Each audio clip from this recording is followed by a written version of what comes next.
মইনুল আলফেদ কলিতা।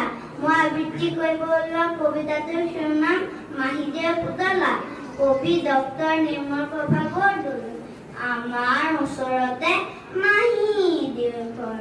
মাহীদেউৰ পুতলাটোৰ হ'ল এদিন জ্বৰ। জ্বৰ জ্বৰ পানী লগা জ্বৰ।